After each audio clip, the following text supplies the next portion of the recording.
Good evening and good morning, everybody. Welcome to the session this evening and this morning in memory of the late Eric Samson. Tonight's session is a session on the ethics of the fathers. And by some strange chance, or maybe not so strange chance, yesterday actually, was the English yahrzeit, the English anniversary of Eric's passing. And at the outset, it's a true honor to be able to learn and share and teach Torah with people who have gathered from around the world in his memory. As those of you who saw at on the yahrzeit program that was held recently, Eric's reached throughout this world and into the world to come. And that's one of the reasons I chose the topic for this evening, the particular Mishna in Pirkei Avot that we're going to be doing together. Now, the session outlined for this evening, which you'll join us for, we're going to look at the third Mishnah in the first chapter. The third Mishnah is a statement of the rabbis, and it's in a group of these statements called the ethics of the fathers, which is a distillation of the ethical guidance given to us by generations of Jews. And we're going to look at 4 issues tonight. Number 1, reward in the world to come. Antigonus, who is the author of our Mishnah, I versus we in love and awe. Without any further ado, I'd like to dive straight into Pirkei Avot, the ethics of our fathers. The first chapter, the third Mishnah, says as follows.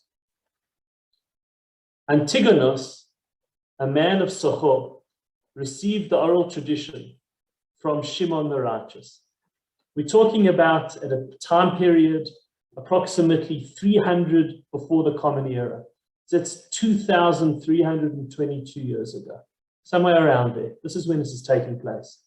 And those of you who are familiar with your Jewish history might remember that at that period, 300 BCE, this is a period when the Greeks had already invaded and conquered the land of Israel, and Jews lived under Greek rule. And what you can see from this is it's authored by a man named Antigonus. Now, most of you, most of us, we know lots of Jews, but we've never heard of a Jew called Antigonus. That's not a Jewish name as far as we know. It's not a name that immediately shouts out, this is Jewish. And Antigonus is not a Jewish name, it's a Greek name. We're going to speak a bit about that later. Antigonus used to say, do not be like servants who serve the master in the expectation of a reward. Rather, be like servants who serve a master without the expectation of a reward. And finally, his final statement, and let the awe of heaven, the respect, the awe of heaven be upon you. I'm going to go through that again. Antigonus, this man with the Greek name, he came from Sochor, which is in Israel. We'll look at a picture of it later. He receives the oral tradition from Shimon the righteous, from Shimon HaTzadik. And Antigonus used to say, don't be like servants who serve God. The master here is God. This is a metaphor. Just out of the expectation of a reward. Don't be like that. Don't serve God in the expectation of a reward. Rather, be like servants who serve God without the expectation of any reward. And let the awe of heaven be upon you. Now, this Mishnah, this statement of our sages, was fairly enigmatic to plenty of people. In fact, to many people, even at the time in which it was said. And it was so enigmatic that it generated, or it was part of, a significant change in the Jewish world. And when we look at this for the first time, essentially the meaning seems to be simple. That when we are behaving in a correct manner, when we're doing what God wants us to do, we shouldn't do it because we demand some sort of reward or recognition. Rather, we should just do it because it's right. And we should have awe of heaven upon us. We should feel that while we're behaving in this way, that we're doing what is moral, what is good, without any demand or expectation for our own enrichment, our own benefit. When I was considering which Mishnah would be appropriate to share and to look at in the merit of the late Eric, Israel ben David and Mina. The first thing that shouted out to me, and this is out of personal knowledge in so many different circumstances. At the end of the day, those of us who had the privilege to know Eric and had the privilege to know his family, his children and grandchildren, know that the last thing on their minds is recognition, reward for doing the right thing. There are so many people who make it their job in the 21st century to grab the limelight. We have a new category of these people. We call them influencers, people whose sole mode of living and earning a living in a very good way is by being in the public eye. They are all facade and no depth. This is the opposite. Antigonus is talking about a person who is all depth and no facade. Let's go a little deeper. For those of you who've joined us, welcome. I see we've got a bunch of people coming in now. We are learning together and sharing together the third Mishnah in the first chapter of the Ethics of the Fathers. It's a statement by Antigonus regarding how we should serve God, not in the expectation of a reward. Now, as I mentioned, this Mishnah, which seems to us to be profound and a clear statement about what should be motivating us, really sparks off a debate within the Jewish world about the world to come. As we'll see, Antigonus had two students, and these students started discussing his statement. It's in fact one of only two statements in the whole of Jewish law and Jewish thought made by Antigonus. The one we've just read is one of two. He is not an oft-quoted person. And his students are discussing the statement, and our sages relate what happens in this discussion.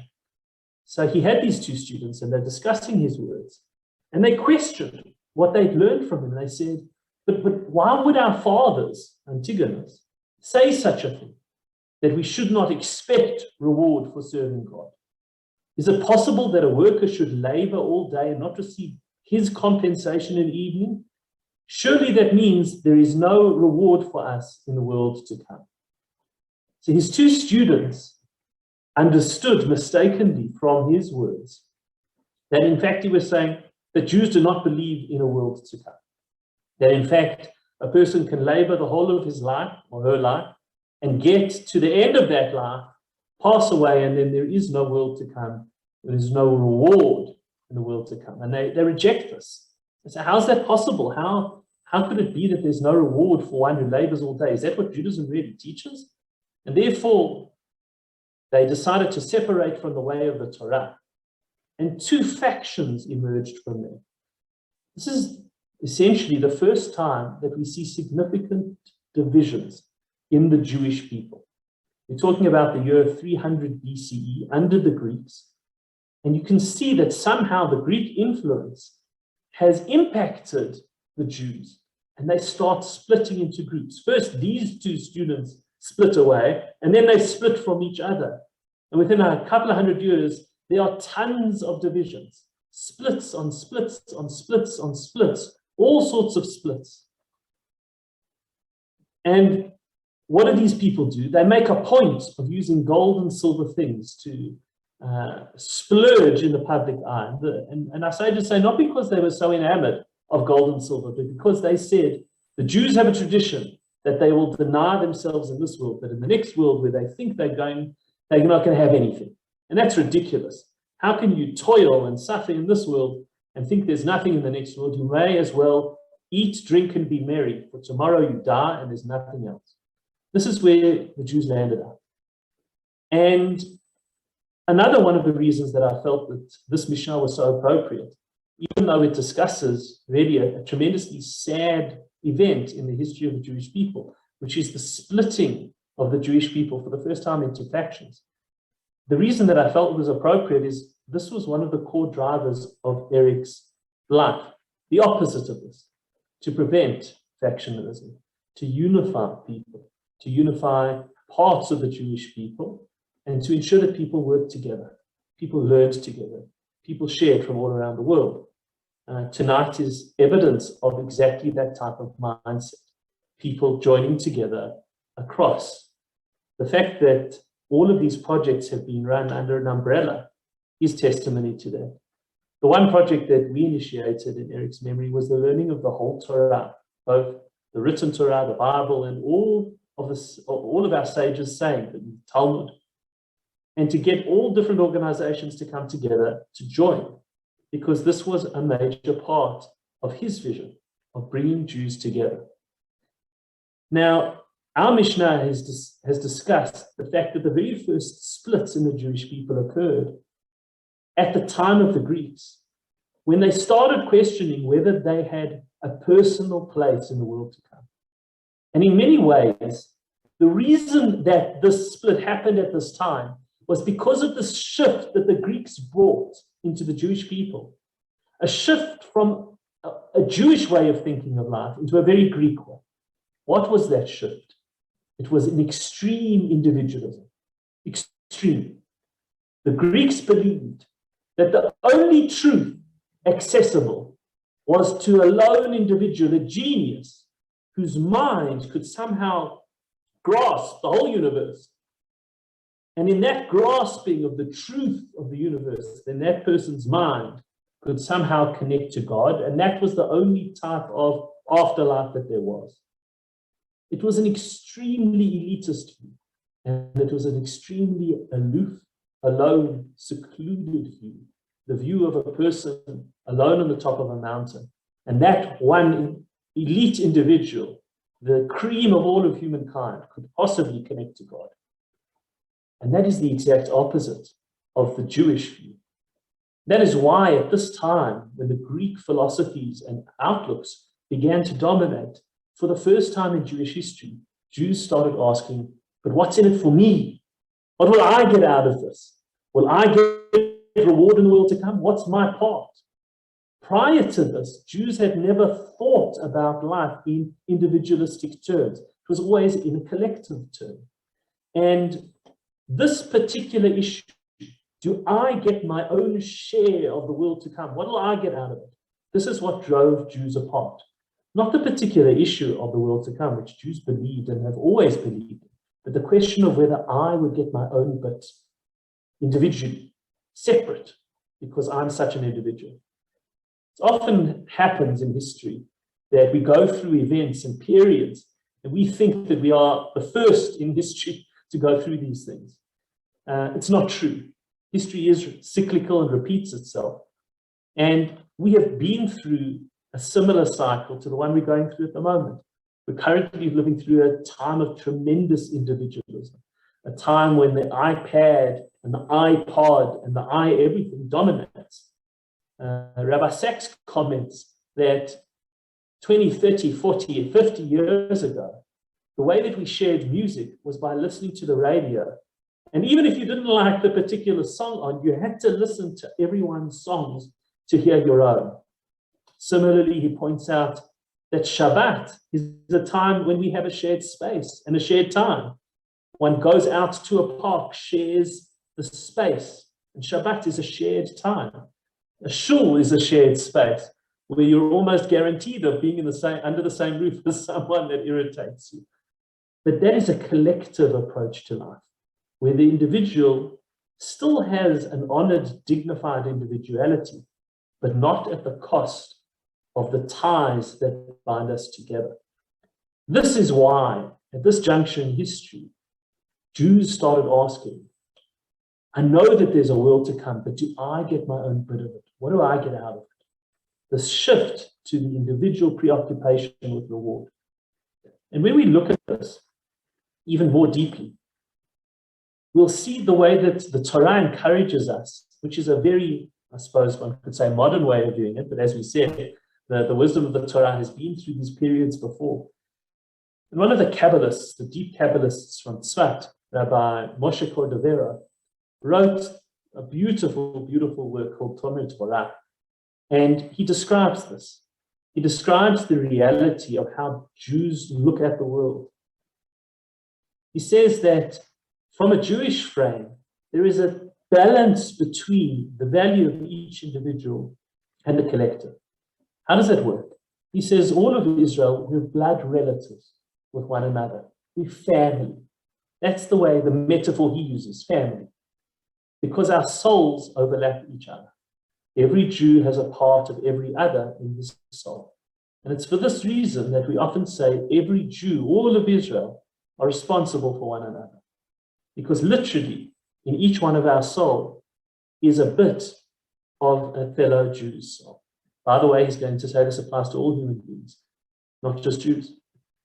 Therefore, he says it's only right that one person should desire the good of his fellow and be happy with whatever happens to a fellow Jew. And the fellow Jew's honor should be as dear as your own. Because in reality, every Jew has a part of that person in him and vice versa. He says that's the reason the Torah told us to love our fellow as yourself. Love your fellow like yourself. Therefore, proper that a Jew should desire the correctness of his or her fellow. Never speak negatively about a fellow Jew at all, nor want a fellow Jew to have any negativity. A Jew should feel the suffering of a fellow Jew's pain and the enjoyment of a fellow's good. And beyond this, a person should accustom himself to insert into his heart the love of all human beings. This is a view of ourselves, not as lone individuals, but as nodes on a network which joins us to every other human being. And that network is inside a broader network which we call God. This is the Jewish view of reality in this world as well as the world to come. And it's the reason that Jews conceive of the world to come not as an individual experience. Whenever the Torah talks about the world to come, it uses collective metaphors. For example, it says of Moses or Aaron that when they passed away, they went to sleep with their fathers, or they were collected to their nation. The vision of Jews of how this world works, and as I said, it's very modern, is as of this network into which everything is bonded, not just ourselves as the Jewish nation, but all of humanity and indeed the entire cosmos. And therefore, at the time when the Greeks inserted this intense, extreme individualism, when they no longer viewed themselves as networked to other individuals, they could not conceive, they could not grasp or understand the Jewish view of life and definitely not of the world to come. Because the Greek view was of the lone individual conquering the cosmos with his brain. But the Jewish view is of an interconnected set of souls conquering the universe with love. And when I thought of this Mishna, and I thought of the projects that crisscross the globe and crisscross every race, every skin color, every religion, that is Eric Samson. Whether it is hospitals in Cleveland or hospitals in South Africa, children's hospitals treating thousands and thousands of children who would die otherwise because no one else cares. That is the network of love that Antigonus's students could not grasp. They could grasp of a lone individual sitting on top of the mountain with a brain bigger than the universe, but a heart tinier than a pebble. They could not conceive of a person whose heart stretched around the world, whose heart connected every single type of person to each other. When the Talmud Torah says that for this reason, because we feel our souls are interlinked with other people's, that we cry at their pain, that is something that those of us who knew Eric and who know his family see with our very eyes. The pain experienced by the Samson, Cohen, Sank families, at the pain, the anguish at other people's suffering, the desire to help other people. It is something that's very difficult to communicate when you haven't grown up with it, when you don't understand. It's not part of your basic value system. One of the areas that I'm really deeply interested in and recently completed my master's dissertation on was how you build that type of value. How can you teach it in a school? You know, if you've grown up as an intensely individual space, where you just don't feel a connection to all these people around you, Is it possible within a school to teach that? And my conclusion is that it's not. It's not something that can be taught. It has to be role modeled and lived and breathed in within a family environment where that's just how you live. When there are people in pain, when there are people suffering, when there are people yearning, and your parents share that yearning, even though those strangers are not like you, that's when you learn what it means to have a part of someone else's soul in yours. And that is something that Eric Samson lived and gave us. And when the Mishna says that Antigonus's two students couldn't grasp this, I understand why they couldn't grasp it, because they just didn't grow up with a man like Eric and a woman like Sheila as their parents. And the change in Jewish community that happened at that time of the Greeks, the shift to intense individuality, we're going through it now, there's no doubt. As incredibly daunting as that is for us as Jewish educators, the thing that lifts all of our spirits is the fact that there are people out there who are still, after thousands of years, the answer to Antigonus's student. People like Eric and Sheila who raised their family, and now the second generation and the third generation who are raising their family with these values. And the fact that that is ongoing means that our rebuttal of Antigonus's students is true and continuous and valid till this day. Our way of life, looking at the world as this internetworked set of hearts and souls, that has won the day. Eric and Sheila and their family are one example of thousands throughout the Jewish world that live this way. When we take it further and take it a little bit deeper, there's one other part to it that really is intriguing. Who was this man, Antigonus of Sochor, who lived this way and taught this way? I've given you a view of Tel Sochor. It's a beautiful place in Israel where he lived. He's the first Jew mentioned in all of the Torah who had a Greek name. Now, you might think that that would mean that he's not buying into the Jewish way of living, the Jewish outlook of life. But the truth is that his name is this strange hint to the way of living that he espoused. His name, Antigonus, actually means worthy of his father, worthy of his fathers. Now, for those of you who know a bit of Greek drama and Greek literature, Antigone is a very famous play written by Sophocles. And it's a play about a young woman who refuses to give up her family ties. She refuses to become a lone individual who lives according to this Greek way, the way that the king Creon decrees. And Antigone, in Sophocles, who lived before Antigonus, about 150 years before, in his play, which is now tremendously famous, there's like hundreds of redos of this play, but at its heart, it's the story of a woman who refuses to give up on this view of life as this family, this interlinked family, these nodes. And instead, she insists on it at the cost of her life. But Antigonus is named after her. And he's indeed worthy of his father because he lives that family view. He does not view himself as a lone individual. He espouses that family view. One last element of this Mishnah I'd like to look at again is the final statement. Antigonus's final statement of the Mishnah says, "May the awe of heaven be upon you." Now, why does he end with that? Rabbi Ovadia Bar Tanura, he explains as follows. Even though we all need to serve Hashem out of love, we also need to serve out of awe. We need both of them, love and awe. He says, for the one who serves out of love is quick to fulfill positive commandments, but the one who serves out of awe is careful concerning prohibitions, things you're not allowed to do. And this results in one's service being complete. Let's just review that. The final statement that Antigonus says is we should have the awe of heaven upon us. And the Bar Tanura explains, why do you need awe of heaven? He says, well, it's obvious, according to what we've explained, that one needs love. That's how we explained the whole Mishnah. He says, but never forget you also need awe. Why? Because awe, at the end of the day, creates a boundary. a healthy boundary. And let's now review the whole Mishna as we've learned it, with all of the insights we've generated.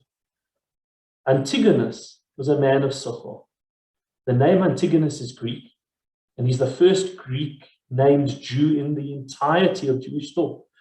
We might have thought that that meant he had severed his ties with the worldview Jewishly, but he had not, because the name Antigonus means a person worthy of his fathers. This is a person who values a family view of reality, not an individual view, not the Greek view. He received this oral tradition in this long chain of family, all the way from Sinai to Shimon the righteous. He used to say, don't be like servants who are worried about their individual prizes, gains, enrichments, the facades of life. Don't serve God in the expectation of a reward. Serve God without any expectation of a reward. Of course, there'll be reward, but don't do it because of that. Don't do it out of that expectation. And let the awe of heaven be upon you. And you might ask, well, I'm going to now do all these things in the service of God, in the service of morality, exert myself, but what's in it for me? Will I get it? And Antigonus calmly remonstrates with us and says, that vision of you as that lone individual, worrying about your personal, alone, aloof gain, that is not reality. The reality of the world is of a network of souls spreading throughout time, space, and each of us is interlinked with everyone else, within the Jewish nation intensively and within the entirety of humanity and the whole cosmos. And that's how we view reality. And if you view reality that way, you want the best for your fellow because there's a little bit of you in that person and a little bit of them in you. You don't delight in the downfall of others. You become a builder, literally a builder and a nurturer of others so that positivity grows in the world. You want to empower others. You want to share so that all of you and each bit of you and everybody else benefits. And the love that is generated, true, and it's easy to say and harder to do, the ability to love strangers in that way and see their potential, that is what should drive you. And therefore, when they are in pain, you feel that pain because as far removed as they may seem, they're in fact family. And with all of that in mind and all of that stress on love, one thing to remember is you still need a bit of awe because they are different from you and you need to have a healthy boundary from them. And it's a network, but it's a network of individual nodes. It's not just a whole stew thrown together where everybody's in everyone else's space. You still respect the fact that that person's different from you. And that awe of heaven and the distance between you and your fellow and you and Hashem and you and God should still be there. Now, when I reflect on everything we've said and the long experience and incredible path that I personally have gone, and I only have my personal perspective, these messages resonated most deeply with me when thinking of Eric and Sheila and the family. Particularly, this vision of a network, this vision of one soul interlinked with everybody else's and feeling their pain because as far and away as they are, as distant as they are, as different as their color or religion is, the fact is that there's a little bit of their soul in you and a little bit of your soul in them. And I've been privileged along the way to see glimpses of this, whether they are injured soldiers in Israel or suffering children on the tip of Africa. It takes a very, very particular type of family to view the world like a network and act like it's a real network. And that network of love is truly the reward for Jewish living, which is the title of the session tonight. An individual looks for a reward which is in front of them. It is tangible. It is defined. It is physical. It is quantifiable. It is unique and in one bit and consumable. That is the individual Greek way of looking at the rewards for anything. But the Jewish way of looking at it is to look at it as this network spread out, to look at the ripples that flow along that network, to comfort oneself as playing the role that one needed to play at the right time in the network where that person was, and to pay it forward onto generations to come. I've seen that from Eric and Eric's family, and it is humbling and it is inspiring. My blessing and prayer to all of us is that as we reflect on these words and reflect on this Mishnah, that we not only reflect, but that we think to ourselves, how would we act differently if we really felt this way? How would we behave towards the person on the street who bumps into us, who is rude to us, a person with whom we don't always get on, a person in need, a complete stranger that we don't know? How would we relate to that? I don't want to draw any particular political conclusions from this. This week, we were witness to a terrifying attack on a congregation in the United States. And I don't want to argue for or against the initial act, but the initial act of the person, of the rabbi, was to let that person into the shul to care for them.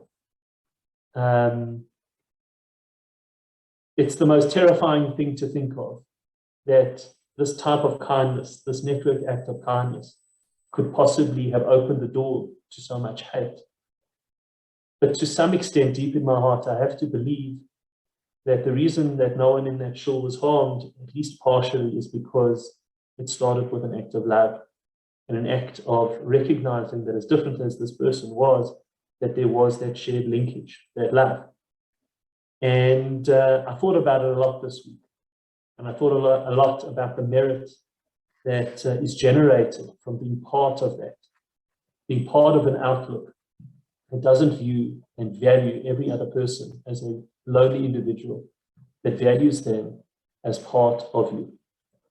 I'd just like to end with a summary of what we've learned this evening, and then I'll open the floor for anyone who's got any questions. The high fives of the session tonight are as follows. A summary. Firstly, we're speaking of a time when there was fracture in the Jewish people. We lived at a time of divisions, and the splits were driven by this influx of Greek ideas, particularly intense individuality and individualism. It was a me generation, and it shifted the Jews into a space of such extreme individualism we'd never seen before. The concern was about me, and the only reality in their view was each individual's gaining your ultimate truth. The world to come, in their view, was only the purveyor of a select individual who could encompass reality, maybe one or two in a generation. But the Torah's view of all reality is of one of internetworked connectedness. Each soul is connected to the other. All are part of Hashem's oversoul.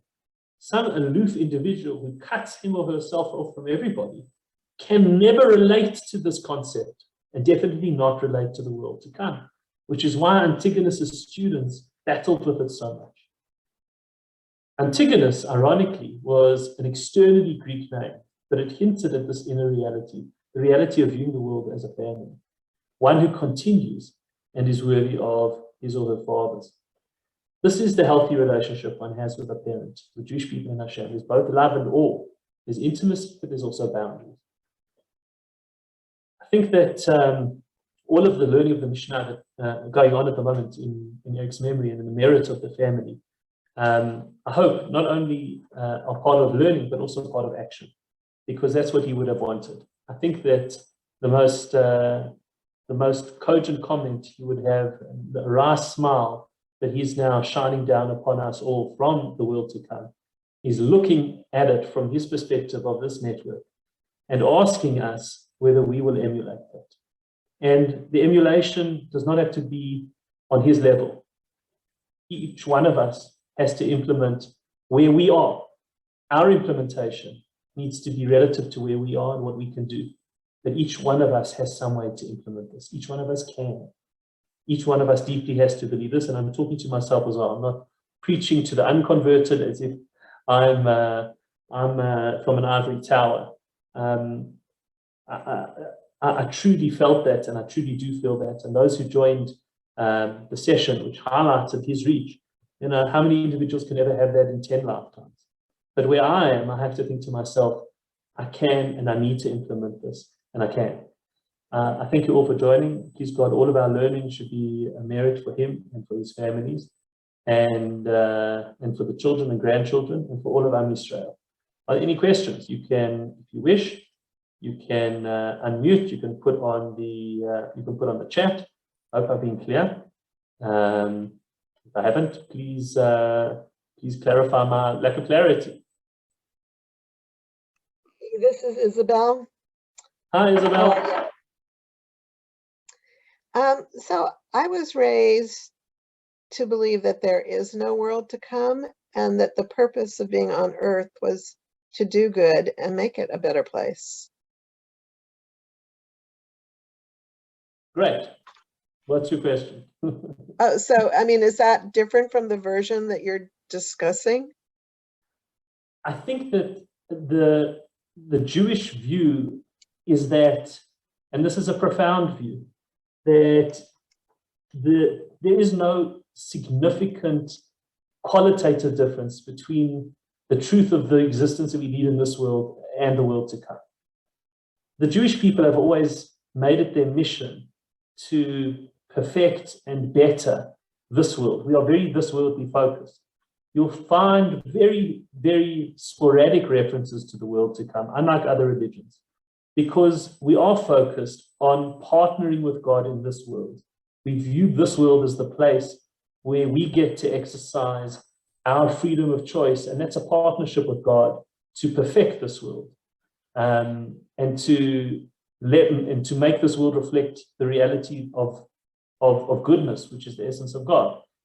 The question is, what is the reality underlying all of that? And from a Jewish perspective, the reality underlying all of that is this network. We may not see it. This world is often a very disconnected, lonely, secluded space. But the claim of the Jewish people is that it's not, that it's united by God's reality, which connects us all to everything and everything else. Our understanding of the world to come is that a person who has internalized that and lived it gets, so to speak, to see behind the curtain, or to see that network of energy and love, as it actually exists underneath the curtain of the world. I know that it has just been a remake of The Matrix, but The Matrix is essentially built on that idea. I'm dating myself, but there's just a version come out with Keanu Reeves. He's a lot older, but he still looks young in the movie. That was the premise behind the film, that there's this hidden unity behind everything, but everything in this world outside the Matrix all looks divided. So the Jewish take has always been to emphasize our action in this world. We've never run away. We've never been self-denying and said that this world is worthless and we should rather just run away to the world to come. But the world to come for us represents less of a reward and more of a revealing of the actual reality underlying everything that we see, the dividedness and the fractionalism in this world. We view it as a place which reveals the true nature of reality. Even modern science is heading that way.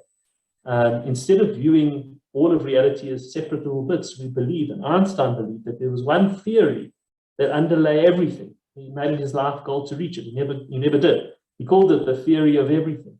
But that vision of a reality which underlies everything we see, and that reality being unified with all these networks, that is one of the fundamental visions of Jewish thought. Any other questions?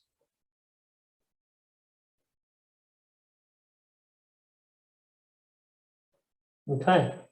I'd just like to see Frankie's here. I think Dorothy's here as well. Members of the family, I'd just like to wish you all a long life. It's a year and 1 day since Eric passed away. We are all thinking of you, and we honor his memory.